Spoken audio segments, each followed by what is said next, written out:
Hello guys, we're live once more Oh. with David Archuleta. Okay, hey David. Hi. So, did you get a good night's sleep? I did. Yeah. I mean, I wake up, when you're jet lagged, you wake up like in the middle of the night, but then you can go back to sleep. And I saw on certain Facebook pages that you've already toured to promote your concert, right? Yes. How's it been? How was the reception? It's been good. Yeah, there's, it's just funny how, how many people still know who I am here. So it's just funny, like we'll be walking and they're like, oh, hi. Everyone's taking pictures and stuff. It's always just different, I guess. Different. But it's been good. Everyone's been very nice. Are we ready for the concert on the 20th? I think so. Yeah, we're ready. We're still getting ready. So get ready, yeah, but pretty much. I know all the songs and stuff. It's just a matter of going and practicing, trying a little differently because people, a lot of performers now, they don't even really have like a full band and stuff always. So I'm going to experiment. Ed Sheeran does that. So Yeah. I still like having at least a couple of musicians on the stage with me just to kind of vibe with them. But it'll be interesting having like less people on the stage this time. Just a little sneak or suspense for all your fans. The OPM or the Filipino song that you'll be singing would be, what would it be, like pop? Or would it be on the ballad side? I'm more of a fan of the ballads. I like ballads more, so there'll be more of that coming from the PM music. Somebody says hi. I know you know her. Ana Maria Victoria Perez. She's from the yeah. Oh, so she's watching right now. hi. Hello. And your fans are watching right now as well for our News 5 features live. Oh, so they're on both? Yes. Oh, wow. One for me and one for News 5 features. Okay, there we go. So I should be looking over here as well. Yeah. Okay. Hello. So Hello. during your missionary works as a Mormon, do you also sing? Yeah, so while I wasn't singing Crush and songs like that all So the the hidden life of David. Yeah, Those 2 years. Tell us as a more missionary, no cameras, Yeah. actually it was kind of nice because I've never liked attention. But I've gotten used to it now. But it was always a very, very hard for me. And on my mission I didn't have anyone, but I sang every day on my mission several times a day. I probably sang more on my mission than I ever have in my life. It's just nice because it wasn't about me. It wasn't about, look at my hits, so don't you love this? It was, let me sing about God, let me sing about Christ. And that's, they usually didn't know who I was down there. Sometimes they would, but most of the time we'd just be walking down a dirt road and say, can we sing a song and pay attention to what it says? And to see that they didn't have to know me, they didn't have to be a fan, and they would get moved. A lot of people would be crying, and it wasn't just because they were meeting David Archuleta, it was because they said, what that song said, it really touched me. Or they would say, I'm missing that in my life, or I need God. I don't know how to find Him. And to be able to help people find that, I think that definitely had an impact when I came back from my mission. I'm like, what do I want to do with my music? Do I want it to be about me, or do I want it to be about helping people find something greater than me? Your voice is a gift, and you used it properly. Thank you. Why are we getting a little bit teary-eyed? I'm getting a little bit teary-eyed too. I guess there's nothing that matters more to me than that. So I just I get emotional. I miss my mission a lot. It was a really special time. Especially lately, I don't know why, I have flashbacks about the people I saw there. My times there, it wasn't easy. Yeah. It was really hard. A lot of people don't want to listen. Right. A lot of people have judgments. And reject you. Reject. Slanchador at you. Yeah. Yeah, Yeah. But when people let us in and just let us love them, let us pray, a lot of people would say, I don't know how to pray. And it's just to say, you know what? All you have to do is talk, because God knows you. And you can build a relationship with him. You can come to him and find that light. And so to help people find that and see them change, I was just like, wow, this is so amazing. And how can I help people find this? Because you can have people have a great time at a concert, but to see someone's heart change, it can change them forever. And that's what I want to do. Can we also say that David's music slightly changed a bit because of what you've done for the last 2 years? Yes. Has there been a switch? I don't think I will ever be the same because of that. I mean, every moment, every experience, each time I come to the Philippines, I feel like it changes me. Doing Nandito Ako, it changed me. But there was a special impact that a mission had, because to be able to fully think about other people, serve them, pray for them.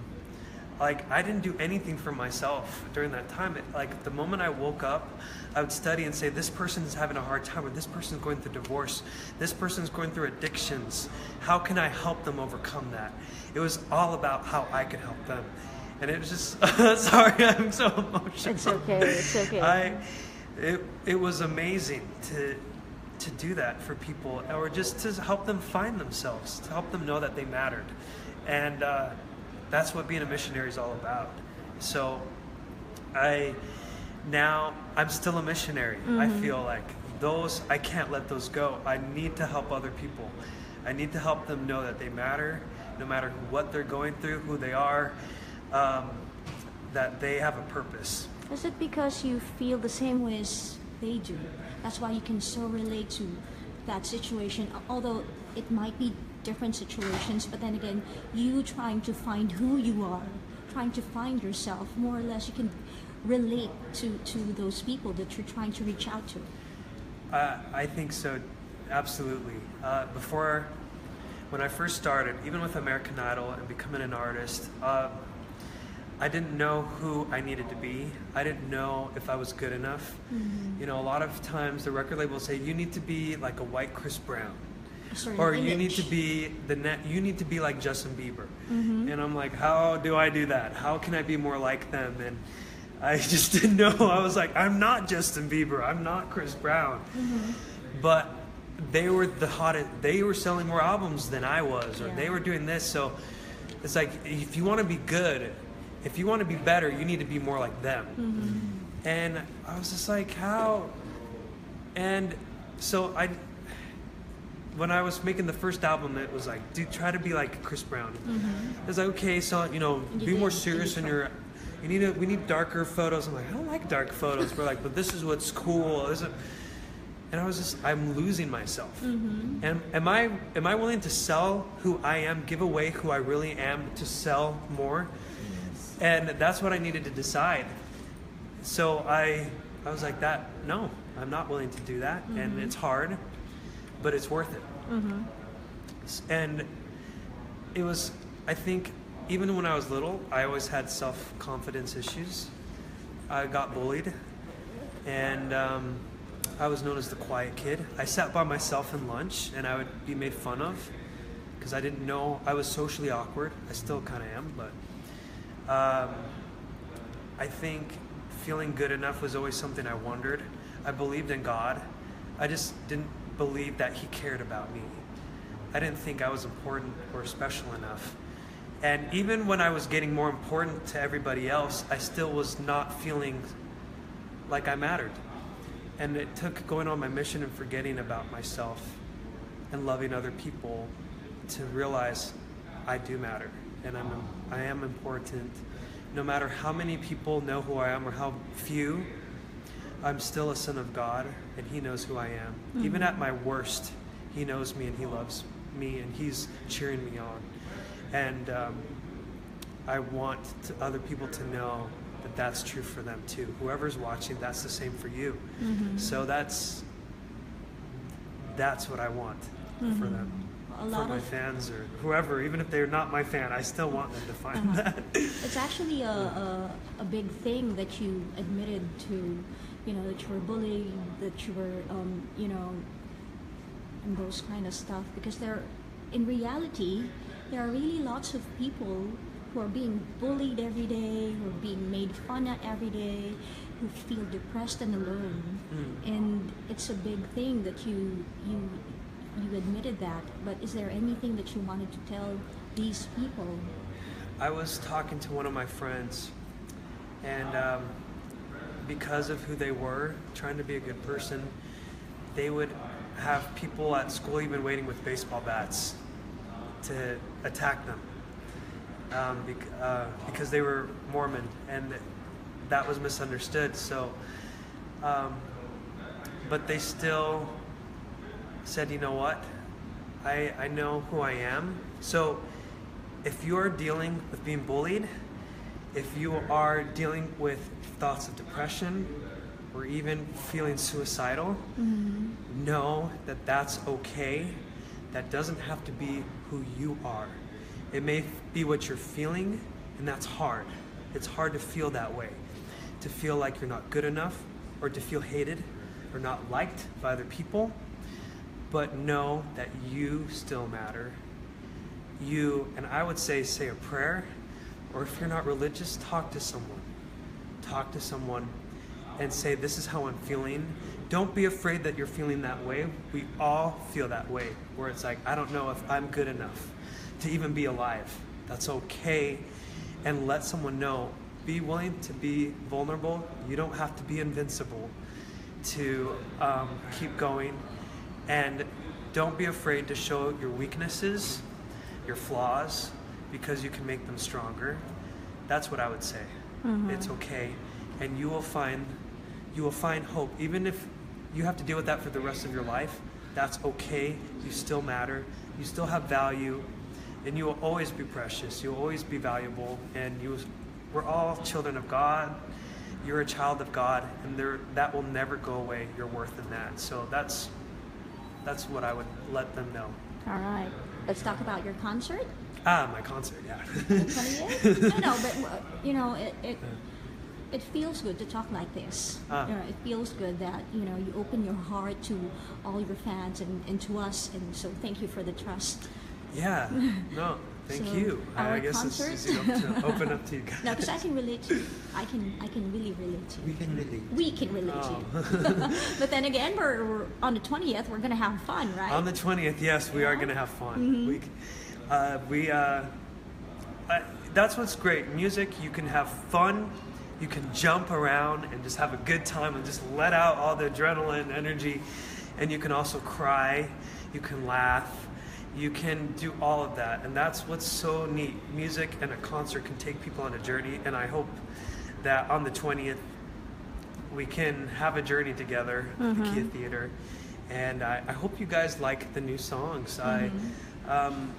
Most of the new ones I've already released, but for those fans who aren't aware of the new music, I hope that you enjoy and that you can get something out of the messages. Postcards in the sky. Postcards in the sky, yeah. Okay. Invite your fans to watch your concert. Yes, so all the fans, well, thank you for tuning in. Thanks for watching, and I hope that you can come at the Kia Theater October 20th, 8 p.m. Please come and join us. It'll be a rockin' time. Thank you, David. We're not gonna stand up until we hear something from you. Something like a sample of a song, maybe, or your favorite OPM, just like you said. Yeah, I sang the. Just a chorus, a snippet, please. Yes. For your fans. Well, I was told. Forevermore, you said. Yes, I love Forevermore, so I can sing a little bit of that. You were just a dream that I once knew. I was singing. Should I sing the verse this time? I'll sing the verse. Okay. Is that okay? There are times when I just want to look at your face and the stars in the night. There are times I'm like losing my key here. No, it's good. When I just want to feel your embrace in the cold night. I just can't believe that you are mine now. I guess that's Who's that for? huh? Who's that for? For the Filipino fans. Nobody in For you particular? guys. Is there nobody in particular? I mean, I wasn't singing. I was trying to like, I don't know. I was just singing it for you, singing it for you. To be honest, Just kidding. Thank you so much, David. No, Enjoy your thank stay you. here in Manila. Thank you. so Maraming much. salamat. Thank you. Yeah. Can you have a Alright. picture? Yeah, sure thing. Oh, somebody says virtual hugs to you. Crindle says Virtual hugs. to you. There you Yay. go. Thank you. Yeah. Yep. Ate Laila. Okay, hold on. Yeah. Yes. Picture. Thank you.